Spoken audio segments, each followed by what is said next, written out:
Well, folks, I put this in about 3 days ago. Excuse me. This pan contains all my brassicas, and you see they're all lengthy. And I'm telling you, they jumped out of the ground because of that soil mix I'm using. And like I said before, all I do is sit the seeds on top. I do not. None of these seeds were buried. They were not buried in anything but the vermiculite, which was just sprinkled across the top. And I've been telling people to do this for years, but some of them got it, and some of them say they're gonna try it. I've seen some of their comments. These came up in about, like I said, about 3 days. This is all brassica. I wish I would have marked everything where I would know which is which, but I know that 4 of the squares is cabbage, 4 of the squares is kale, 4 of the squares is collard greens. Over here, watermelon jumped out of the ground 3 days.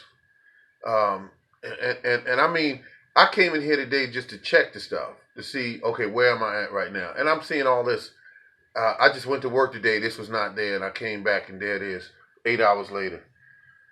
The soil mix I'm using is got a blend that I use, and also I'm using a fertilizer that I put together myself. And so, boom, that's it. So there it is, folks. 3 days later, believe it or not, 3 days later, they out of the ground. Watermelon there. And the rest of them, you can see, if you look real close, they're coming up too.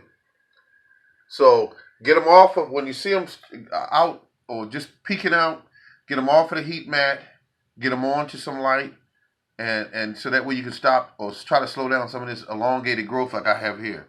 But if this grow elongated, it's not gonna hurt anything. I'm gonna be good about it and just make it do what it do.